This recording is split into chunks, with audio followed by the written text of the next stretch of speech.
我从来都没有想过开合怪人这么小众的词会发生在我的身上。我的户口本、身份证正反面、未成年人孩子的照片发布在网络平台，目前公安机關已立案調查，我相信很快就會有處理結果。百度公司副總裁13歲嘅女開盒孕婦事件已經喺國內上咗幾日熱搜啦。今日又有新嘅進展，百度公司發表聲明回應話，開盒嘅信息呢唔係嚟自百度公司嘅，而係來自海外嘅社工庫。社工庫呢個詞，相信大家都會感覺到有啲陌生，我都係第一次聽到呢個詞。但係呢，佢係我哋普通人泄露信息，成為網絡暴力欺詐對象嘅元兇之一。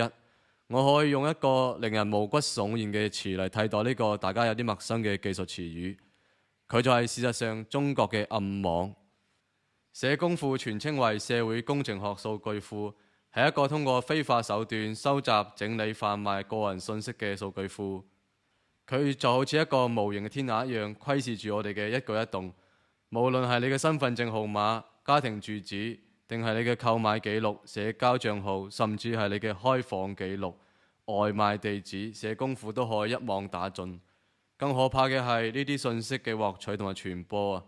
幾乎就冇門檻嘅。一個13歲嘅女仔就可以輕易調用呢啲數據對其他人實施網絡暴力。今日我哋就嚟拆解一下社工庫呢條黑色嘅網絡產業鏈。從上下游嘅拆分嚟睇，百度高管謝廣軍嘅女所代表嘅係網絡暴力、人肉搜索嘅施暴者，係呢條黑色產業鏈嘅下游。作為呢條黑色產業鏈下游嘅，仲有緬甸嘅詐騙犯。佢哋通過購買一啲非法泄露嘅數據，對一般人進行詐騙。咁呢條黑色產業鏈嘅上游呢，係嗰啲原始數據嘅非法提供者，比如各個信息平台嘅內鬼、盜取同埋販賣呢啲信息嘅黑客。譬如呢幾年我哋經常都會聽到啊，某個 APP 流出咗幾多用戶數據，仲有邊間快遞公司又俾內鬼偷賣咗上億條嘅物流信息。再比如你喺公共場所連接 WiFi， 亦都可能係黑客喺度打窩，專門釣魚嘅池塘。你連一下熱點呢，你嘅個人信息就被收集咗啦。但係呢啲原始數據呢，係冇辦法直接使用嘅，於是就有咗呢條黑色產業鏈嘅中游啊，專門針對上游收集嚟嘅原始數據進行清洗聚合，然後存一個巨大嘅地下數據庫，呢個就係社工庫。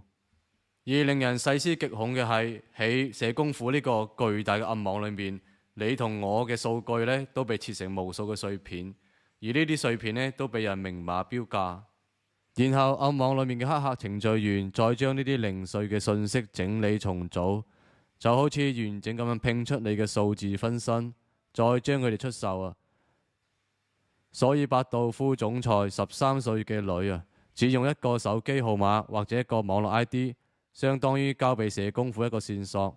然後一手交錢一手交貨，社工庫嘅人就可以順藤摸瓜咁樣將受害者嘅個人信息，包括身份證號碼、家庭成員信息，甚至懷孕嗰陣嘅醫療信息，都可以分毫不差咁樣開盒開出嚟。呢個意味住我哋任何人嘅生活都可以變成一塊俾人哋買賣嘅拼圖。我哋任何一個人都可以輕而易舉咁樣成為社工庫嘅獵物。作為一個普通人，有啲人可能會認為自己嘅個人信息唔值錢，泄漏咗都冇所謂。咁樣子你就大錯特錯啦。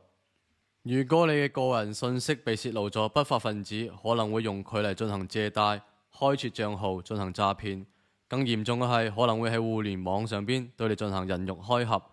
最終嘅結果會導致你嘅名譽受損、心理受到創傷等等。咁喺互聯網上邊，我哋應該點樣做先至可以盡量避免自己嘅個人信息泄露出去呢？首先唔好隨意攞自己實名註冊嘅手機登錄一啲來源不明嘅平台，防止不法分子利用平台進行釣魚誘惑。第二，唔好喺路邊隨意咁樣填寫自己嘅個人信息註冊會員、領取禮物，比如填寫自己嘅姓名啊、身份證號碼、手機號碼等等，因為佢哋會將呢啲信息呢售賣出去以獲利。其次，喺外面唔好輕易咁樣連接 WiFi， 唔好使用公共場所嘅 WiFi 進行敏感操作，比如登錄網銀交易、登錄重要嘅帳號等等。因為呢啲網絡咧可能唔安全，容易遭受到中間人嘅攻擊。